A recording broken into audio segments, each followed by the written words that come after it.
हमारे सांसद विधायक साथीगण, प्रभारी अधिकारीगण, क्राइसिस मैनेजमेंट ग्रुप के सभी स्तर के मतलब जिला क्राइसिस मैनेजमेंट ग्रुप के सदस्यगण, ब्लॉक क्राइसिस मैनेजमेंट ग्रुप के सदस्यगण, शहरों में वार्ड के क्राइसिस मैनेजमेंट ग्रुप के सदस्यगण और गांव के क्राइसिस मैनेजमेंट ग्रुप के सदस्यगण, बहनों और भाइयों, पिछले 2 महीनों में हमने लगातार दिन और रात मेहनत की है। सभी अधिकारी मित्र भी आज जुड़े हुए हैं। कमिश्नर, आईजी, कलेक्टर, एसपी और अलग अलग स्तर के हमारे सभी नीचे तक के कर्मचारी, जिनमें आंगनबाड़ी कार्यकर्ता, आशा कार्यकर्ता, रोजगार सहायक, पंचायत सचिव, एएनएम, पटवारी, अलग अलग विभागों के सारे कर्मचारी और अधिकारी, और मैं सच कहूं तो पूरे प्रदेश में इन 2 महीने में अनथक परिश्रम किया है। एक ऐसी त्रासदी कोरोना संक्रमण की दूसरी लहर के रूप में हमने बीच में भुगती कि जिसके जख्म शायद कभी मिट नहीं पाएंगे। हमने अपनों के दर्द को देखा है, हमने अपनों को बिछुड़ते हुए भी देखा है। वो दिन भी हमें याद है जब ऑक्सीजन की आपूर्ति के लिए दिनों रात हम लोग सोए नहीं।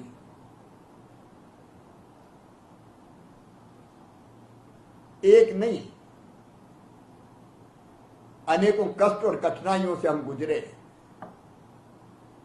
लेकिन आज मुझे कहते हुए संतोष है और मैं आप सबको बधाई दे रहा हूं। गांव के भी क्राइसिस मैनेजमेंट के भाइयों बहनों को, शहर के भी, ब्लॉक के, जिले के सभी साथियों को क्राइसिस मैनेजमेंट ग्रुप एक अद्भुत प्रयोग अपने मध्य प्रदेश का, जिसमें सरकार, प्रशासन और समाज मिलकर एक हो गया। एक अभिनव प्रयोग अपना। सरकार अकेली नहीं लड़ेगी, हमने तय किया। सरकार और समाज साथ मिलकर लड़ेंगे। और आज मुझे कहते हुए असीम संतोष है कि हर एक ने अपनी जिम्मेदारी का निर्वाह पूरी कर्तव्य निष्ठा के साथ किया और अब सब मिलकर एकजुट होकर एक टीम के रूप में काम करते रहे। इसके कारण आज ये स्थिति बनी कि कोरोना संक्रमण पर मध्य प्रदेश में हमने लगभग काबू पा लिया। आज अगर आप देखें तो कोविड संक्रमण की दृष्टि से देश में भी मध्य प्रदेश आखिरी पायदान पे खड़ा है।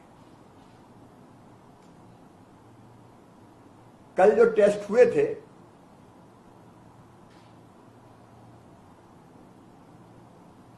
भारी संख्या में टेस्ट होने के बावजूद भी 75,000 से ज्यादा टेस्ट हुए, लेकिन उसके बाद भी पॉजिटिव केस आए 1640। देश के डेली केस लोड में मध्य प्रदेश का योगदान अब सबसे कम है 1.4%। देश के राज्यों में सबसे कम योगदान अब हमारा है। एक समय था जब एक्टिव केस की संख्या बढ़ के 1,11,000 तक पहुंच गई थी, लेकिन अब एक्टिव केस घट के 30,000 के आसपास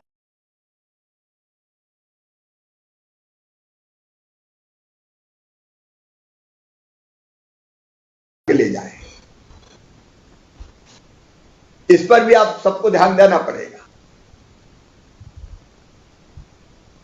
अप्रैल के महीना में पॉजिटिविटी रेट मध्य प्रदेश का 25% हो गया था, अब घट के ये 2% तक आ गया है। और एक और खुशी की बात है, जो संक्रमित भाई बहन उनके स्वस्थ होने की दर जो 80% के आसपास थी, आज बढ़ के 95% हो गई है। 100 में से 95 ठीक हो रहा है और ये संख्या बढ़ाते जाएंगे हम, ये संख्या स्वस्थ होने वालों की दर बढ़ती जाएगी। कल आगर मालवा में कोई पॉजिटिव केस नहीं आया था, 0। आज डिंडोरी में कोई पॉजिटिव केस नहीं आया। टेस्ट नहीं घटे, ले पॉजिटिविटी घट गई। केवल 3 जिले अब ऐसे हैं मध्य प्रदेश में जिनकी पॉजिटिविटी 5% से ज्यादा है, जहां विशेष सतर्कता की अभी भी आवश्यकता है। इंदौर, भोपाल और सागर। मुरैना एक ऐसा जिला है जहां 2-3 दिन से लगातार केस बढ़े हैं, 75 के आसपास उनकी संख्या कल आई। वो मेरे लिए चिंता का विषय है। कल मैंने वहां की क्राइसिस मैनेजमेंट ग्रुप से चर्चा की थी और मुझे विश्वास है कि वो पूरी सजगता बरतेंगे। लेकिन बाकी जिले अद्भुत काम किया है। अब आज मैं देख रहा था, डिंडोरी में तो 0 है, लेकिन बुरहानपुर में 1, खंडवा में 1, कटनी में 1, आगरमालवा में 1, टीकमगढ़ में 2, सिंगरौली में 2, हरदा में 3, अलीराजपुर में 3, मंडला, झाबुआ, दतिया 4-4, अशोकनगर में 4। कई जिले ऐसे, बिरिसा, छतरपुर, पन्ना, शहडोल, बड़वानी, देवास, सतना, उमरिया, छिंदवाड़ा, भिंड, शाजापुर, 10 से नीचे पॉजिटिव केस है। मतलब जो टारगेट हमने तय किया था 31 तारीख तक 0 तक ले जाने का, उसको प्राप्त करने में इन्हें सफलता प्राप्त कर ली है। बुरहानपुर, खंडवा थोड़ा थोड़ा अनलॉक किया हमने कहा प्रयोग करके देखे। उन्होंने बहुत सफलता के साथ, सफलता पूर्वक थोड़ी चीजें खुली भी और पॉजिटिव केस बढ़ने नहीं दिए। इनमें डिंडोरी, आगरमालवा, कटनी शामिल ही है। लेकिन खंडवा, बुरहानपुर का मैंने नाम लिया, कई दिनों से वहीं स्थिति है जैसे स्थायित्व प्राप्त कर लिया।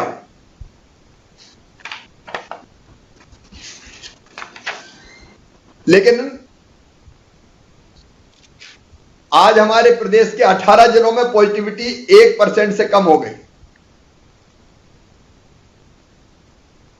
मेरे बहनों और भाइयों, आज मैं ये कह सकता हूं कि संक्रमण अभी हमारे काबू में है, लेकिन बिना समाज के साथ लिए ये लड़ाई नहीं लड़ी जा सकती थी। और इसलिए हमने क्राइसिस मैनेजमेंट ग्रुप पहली लहर में बनाया था जिले का, इस बार गांव तक का बना दिया। और गांव के क्राइसिस मैनेजमेंट ग्रुप को, वार्ड के क्राइसिस मैनेजमेंट ग्रुप का मैं अभिनंदन करना चाहता हूं। उनने अपने कंधों पर जिम्मेदारी ली और उन्होंने तय किया कि हमारे यहां कौन सी चीज खुलेगी, कौन सी चीज नहीं खुलेगी। गांव के क्राइसिस मैनेजमेंट ग्रुप ने कोरोना कर्फ्यू लगाया। कौन बाहर जाएगा, कौन सामान लाएगा, उपार्जन कैसे चलेगा। किल कोरोना अभियान, घर घर जाके सर्दी, जुकाम, बुखार से पीड़ितों को ढूंढवाया, उनके टेस्ट करवाए, होम आइसोलेशन की व्यवस्था देखी, राशन के वितरण का काम देखा। संक्षेप में कहूं तो सारी जवाबदारी उनने अपने कंधों पर उठा ली। यह सही लोकतंत्र है मित्रों। केवल शिवराज सिंह चौहान काम नहीं करेगा, गांव का हर नागरिक काम में जुटेगा। जन आंदोलन हमने बनाया कोरोना की लड़ाई को, और आगे भी कोरोना की लड़ाई जन आंदोलन ही रहेगी।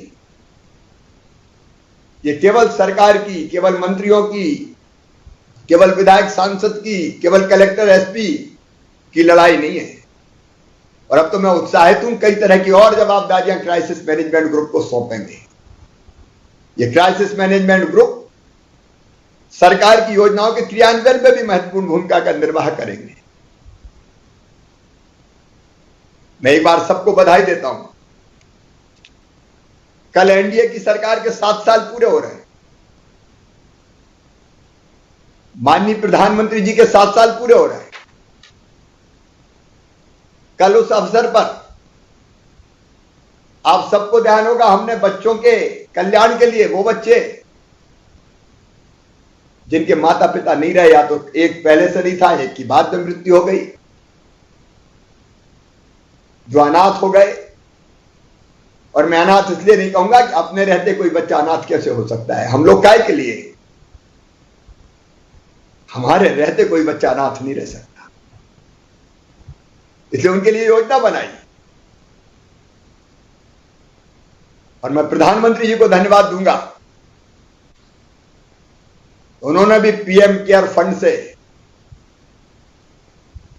ऐसे बच्चों की परवरिश और बाकी चीजों के लिए एक और स्कीम लॉन्च की घोषणा की है। अब मध्य प्रदेश की योजना, तो कल मध्य प्रदेश की योजना हम कल लागू करेंगे, मुख्यमंत्री बाल सेवा योजना। ये सरकार के 7 साल पूरे होने पर, मोदी जी के प्रधानमंत्री बनने के 7 साल पूरे होने के अवसर पर कल इन बच्चों के खाते में पैसा डाला जाएगा। जितने नाम कंप्लीट है, जिले के कलेक्टर्स बैठे, पोर्टल पर अपलोड हो गए, कल उन बच्चों के खाते में पैसा जाएगा। जहां फॉर्मेलिटीज पूरी नहीं हुई, पूरी कर लें। सब बच्चों को हमको कवर करना है,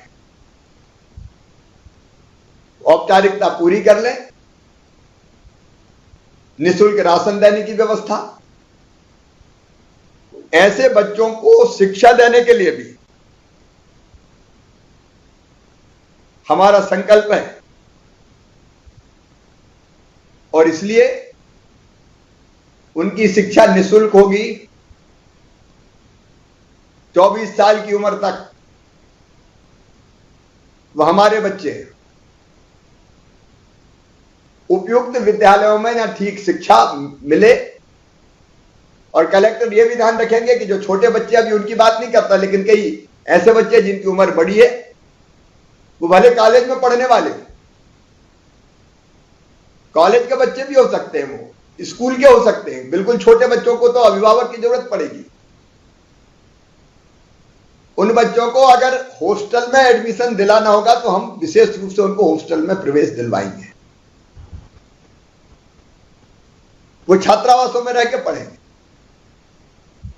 अगर कोई बच्चा ऐसा होगा तो वो भी चिंता कर ले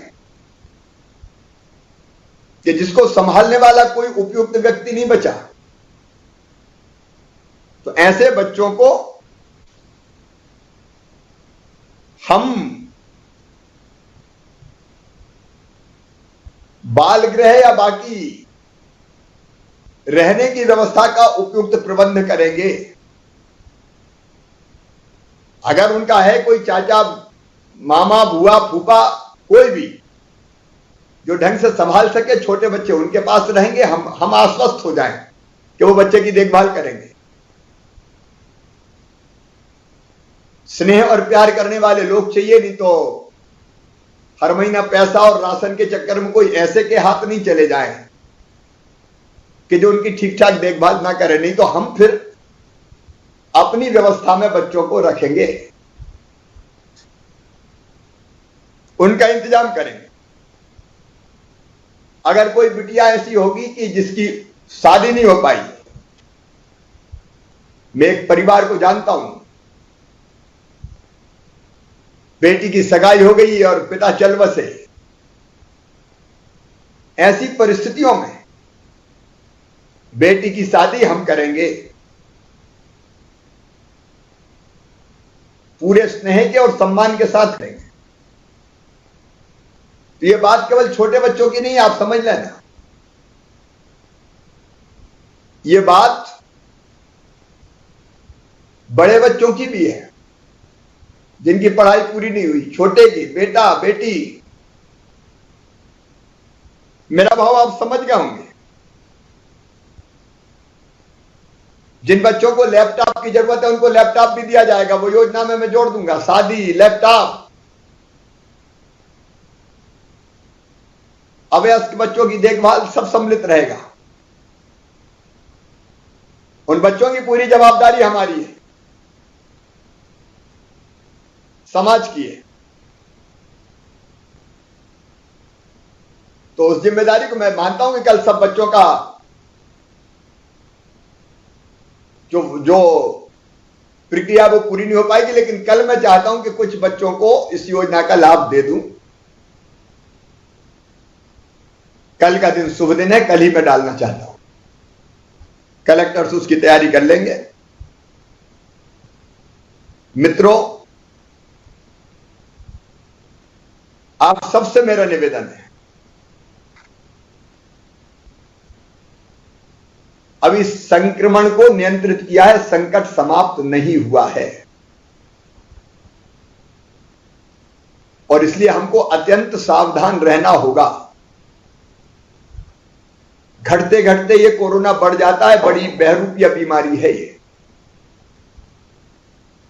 इसलिए जहां जरा भी असावधानी रही है, कब बढ़ जाएगा इसका कोई ठिकाना नहीं। और सावधान जिले के प्रशासन प्रभारी मंत्री से लेकर गांव की क्राइसिस मैनेजमेंट कमेटी तक को रहना है।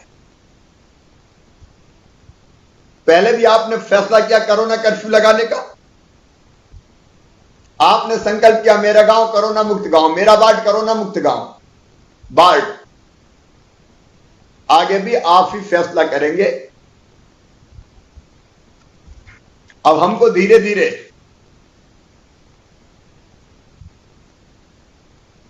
सारी सावधानी रखते हुए, ताकि तीसरी लहर ना आए। और तीसरी लहर कैसे नहीं आएगी ये मैं आपको बता रहा हूं। नंबर 1, हम खूब टेस्ट करेंगे, कोई जिला टेस्ट में कोई कमी ना करे। बिल्कुल टेस्ट कम नहीं करना है, जिले के हर इलाके में करना है,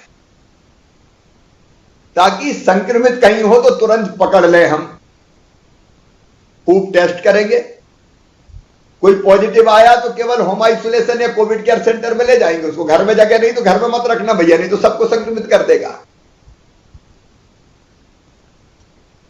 फिर उसको कोविड केयर सेंटर में रखना, और उनसे संपर्कित जितने हैं सबकी कॉन्ट्रैक्ट ट्रेसिंग करेंगे, परिवार के लोग या बाकी जिनसे मिला हो, ताकि और किसी को भी कोरोना का संक्रमण फैला तो तुरंत हम पहचान लें और वो स्प्रेडर की तरह ना घूमे, क्योंकि कई में तो लक्षण 2-4 दिन आते ही नहीं, तब तक वो कई में फैला देता है। तो कॉन्ट्रैक्ट ट्रेसिंग। तीसरी चीज, किल कोरोना अभियान जारी रहेगा। घर घर दस्तक देके सर्दी जुकाम बुखार वालों को क्राइसिस मैनेजमेंट ग्रुप के साथ ढूंढते रहेंगे, कोई मिला तो तुरंत दवाई देंगे और सैंपल लेंगे। ये सावधानी अगर हमने रखी तो जहां संक्रमण तत्काल पकड़ लो, बढ़ने मत दो, इलाज कर दो, और कहां कहां फैल सकता है उनको चिन्हित करके उनका इलाज कर दो और उनको आइसोलेशन में ले जाओ। मेरा दावा है हम तीसरी लहर रोक सकते हैं, और हम रोकेंगे तीसरी लहर, भरपूर प्रयास करेंगे। लेकिन इसके साथ साथ हमको अब अनलॉक की दिशा में जाना है, मतलब कोरोना कर्फ्यू को धीरे धीरे हटाना है। ये कौन हटाएगा? आप हटाओगे। कैसे हटाएंगे आप तय करोगे। जिले में क्या करना है, जिले का क्राइसिस मैनेजमेंट ग्रुप बैठेगा। अभी हम यहां से गाइडलाइन भेज रहे हैं, वो गाइडलाइन आपके पास पहुंचेगी। वो गाइडलाइन आपकी मार्गदर्शिका के रूप में काम करेगी, लेकिन अंततः फैसला आप करोगे वहां की परिस्थिति को देख के। जैसे मैंने नाम लिया 5% से ज्यादा पॉजिटिविटी है, तो वहां के क्राइसिस मैनेजमेंट ग्रुप को ध्यान में रखते हुए फैसला करना पड़ेगा कि हम क्या खोलें क्या ना खोलें। जैसे मुरैना में केस बढ़े तो मुझे पता चला वहां के क्राइसिस मैनेजमेंट ग्रुप ने तय कर लिया कि अभी हम 1 तारीख से मुरैना को कोरोना कर्फ्यू में ढील नहीं देंगे। वहां की परिस्थिति है, उनको करना पड़ेगा, तभी ठीक होगा। तो ऐसे अलग अलग जिले की परिस्थिति के हिसाब से देखो, कुछ चीजें तो तय है जो नहीं खुलेगी, वो आप सब सहमत होंगे, वो खतरा हम नहीं ले सकते। राजनीतिक गतिविधियां, सांस्कृतिक गतिविधियां, सामाजिक धार्मिक गतिविधियां, आयोजन, मेला, उत्सव, खेल, मनोरंजन, अभी इसकी इजाजत ये समय हमें नहीं देता। स्कूल, कॉलेज, शैक्षणिक संस्थान, प्रशिक्षण, कोचिंग संस्थान, सिनेमाघर, shopping mall, swimming pool, theatre, picnic spot, auditorium, सभागृह, और विवाह के लिए भी आप तय करना। विवाह जून में होंगे, मैंने मई में वादा किया था, लेकिन विवाह होंगे केवल अत्यंत सीमित संख्या में। आप तय करेंगे 10 इधर के 10 उधर के। हम ज्यादा संख्या का खतरा मोल नहीं ले सकते। अंतिम संस्कार की संख्या तय करना है। यह समय ऐसा है कि ज्यादा लोग ना जाएं, 10 लोगों में हो सकता है। मृत्यु भोज में से भी सामाजिक बुराई है, करना तो 10 लोगों में करेंगे। कई ऐसी चीजें हैं कि जिससे संक्रमण बढ़ सकता है। एक मंत्री समूह ने सुझाव दिया था रूल ऑफ 6, मतलब 6 से ज्यादा लोग इकट्ठे नहीं होंगे, सीमित संख्या रहेगी। और प्रतिबंध से मुक्त भी कई गतिविधियां हैं, आपके पास गाइडलाइन भेजी जा रही है। उद्योग, औद्योगिक गतिविधियां, उद्योगों का कच्चा माल, तैयार माल, अस्पताल, नर्सिंग होम, क्लिनिक, ये तो सब खुले ही हैं। राशन की दुकान, किराना दुकान, फल सब्जी, डेयरी, आटा चक्की, पशु आहार, आप लोग तय करिए। गाइडलाइन भेज रहा हूं मैं विस्तार से इस पर नहीं बोलूंगा। ये गाइडलाइन आपके पास आ रही है, उसके हिसाब से जिले की परिस्थिति के हिसाब से जिला तय करेगा कि 1 जून से कोरोना कर्फ्यू में ढील दी जाएगी और हम आर्थिक गतिविधियां चालू करेंगे। लेकिन 5% से ज्यादा जहां पॉजिटिविटी है वहां के नियम अलग हैं, जहां 5% से कम है वहां के नियम अलग है। गांव में ब्रॉडली, मोटे तौर पर कोरोना मुक्त गांव ग्रीन जोन, इक्का दुक्का केस येलो जोन, और ज्यादा केस है 5 या उससे ज्यादा तो रेड जोन। रेड जोन में कुछ नहीं होगा, वो बंद ही रखना पड़ेगा। रेड जोन में अगर बाढ़ आता तो वो बंद ही रखना पड़ेगा, लेकिन ग्रीन में सारी गतिविधियां चालू करेंगे आप लोग। वो आप तय करें। मैंने केवल इतना बताया कि हमको भेद करना है, जो मुक्त है वहां और जहां संक्रमण है वहां। विद इन डिस्ट्रिक्ट भी ये भेद, विद इन वार्ड भी, वार्डों के अंदर भी होगा और गांव के अंदर भी ये भेद करना पड़ेगा हम। तो वो सब जिला तय करेंगे, ब्लॉक तय करेंगे, ब्लॉक की क्राइसिस मैनेजमेंट कमेटी ब्लॉक में, और गांव की क्राइसिस मैनेजमेंट की जो कमेटी है वो गांव में तय करेगी। और इसलिए जरूरी है कि हम कल सारे प्रभारी मंत्री और कलेक्टर और जिले का क्राइसिस मैनेजमेंट ग्रुप, आपकी जवाबदारी है कल 30 मई को पूरे प्रदेश में जिला क्राइसिस मैनेजमेंट कमेटी जिले के लिए, चाहे तो जिला क्राइसिस मैनेजमेंट कमेटी आज भी बैठ सकती, नहीं तो कल बैठे, लेकिन कल ब्लॉक क्राइसिस मैनेजमेंट कमेटी, ग्राम पंचायत क्राइसिस मैनेजमेंट समिति, नगर क्राइसिस मैनेजमेंट समिति, वार्ड क्राइसिस मैनेजमेंट समिति, इनकी बैठक कल होगी। समय कौन सा है तय करें। गांव में बैठे भाई बहन, वार्ड में बैठे मेरे साथी, सुपरविजन कलेक्टर करेंगे। हर एक क्राइसिस मैनेजमेंट कमेटी की बैठक होगी और वो क्राइसिस मैनेजमेंट कमेटी गांव, वार्ड, ब्लॉक, शहर वो कैसे खुलेगा ये तय करेगी। उनके कंधों पे जवाबदारी, उनको परिस्थिति संभालना है। सरकार पूरा साथ देगी, उनका फैसला मतलब सरकार उस फैसले के पीछे खड़ी रहेगी लागू करने के लिए। तो कल सारी क्राइसिस मैनेजमेंट कमेटी की मीटिंग हो जाए संपन्न, और ये इसलिए जरूरी है कि वो कल ही घोषित कर दे कि हमारे यहां ये खुला रहेगा, ताकि परसों के दिन उसका ठीक से प्रचार हो जाए 31 तारीख को, और 1 तारीख से सवेरे से वो व्यवस्थाएं बन जाए। एक चीज पक्की है, बाकी अपने जिले के हिसाब से तय करना, और वो ये है कि सैटरडे को, शनिवार को रात के 10 बजे से लेके सोमवार के सवेरे 6 बजे तक कर्फ्यू सब जगह लागू रहेगा। वो तो मिनिमम रखना ही है हमको, बाकी आप अपने हिसाब से फैसला करिएगा, लेकिन उतना हम रखेंगे।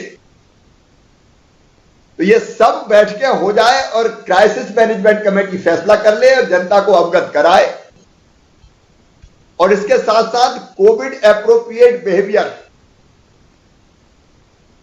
कोरोना के संक्रमण को रोकने के अनुकूल व्यवहार, मतलब बिना मास्क के अनावश्यक रूप से घरों से नहीं निकलेंगे, निकलेंगे तो मास्क लगा के निकलेंगे, और निकलेंगे तो दूरी बना के रहेंगे, 2 गज की दूरी जो प्रधानमंत्री जी ने कहा, और भीड़ इकट्ठी नहीं होगी। नियम सारे आप बनाएंगे, लेकिन दुकानदार को दुकान खोलनी है तो नियमों का पालन करके खोलना पड़ेगा। अगर वो मास्क नहीं लगाता, वो दूरी मेंटेन नहीं करता, तो ऐसे में दुकानें सील भी कर दी जा सकेंगी। अगर व्यवस्थाओं का पालन करते हुए व्यापार करना पड़ेगा, और खरीदी भी उस व्यवस्थाओं का पालन करते हुए करनी पड़ेगी, और नहीं तो फटाफट फैलने में देर नहीं लगेगी। तो वो सारे मापदंड भी आप बनाए कि दुकानदार को क्या करना चाहिए, ग्राहक को क्या करना चाहिए, सब्जी के ठेले वाले को क्या करना चाहिए, सब्जी मंडी अगर खुलेंगी तो खुले में कैसे बिना भीड़ के चले, ये कई तरह की व्यवस्थाएं बनानी पड़ेगी। तो आप वहां बैठ के बनाएंगे, और मुझे पूरा विश्वास है कि पूरी जिम्मेदारी से हमारी क्राइसिस मैनेजमेंट कमेटी काम करेगी। हम कोरोना की तीसरी लहर पे काबू पा लेंगे। तब तक तैयारी हम हर एक करेंगे, उसके बारे में आज मुझे नहीं बताना क्या क्या करना है, मंत्री समूह ने वो भी तय किया है। लेकिन कोविड एप्रोप्रिएट व्यवहार के लिए लोगों को तैयार करना पड़ेगा, वैक्सीनेशन के लिए लोगों को तैयार करना पड़ेगा। वो अलग अभियान हम चलाएंगे।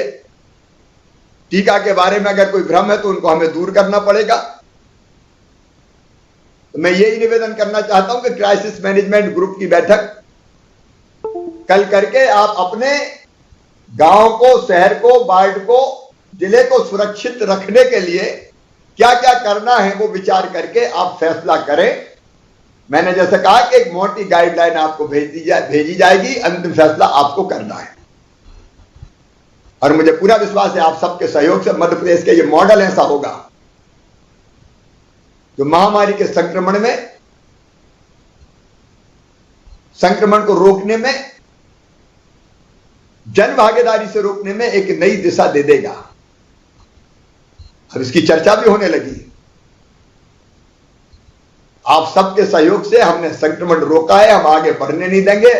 अब आर्थिक गतिविधियां भी चलेगी और कोरोना का वायरस रहेगा तो संक्रमण को भी रोकते हुए हमको आगे बढ़ना पड़ेगा। दोनों चीजें, संक्रमण बढ़ने नहीं देंगे, खत्म करेंगे, और आर्थिक गतिविधियां ऐसे चालू करेंगे कि जिससे संक्रमण ना फैले।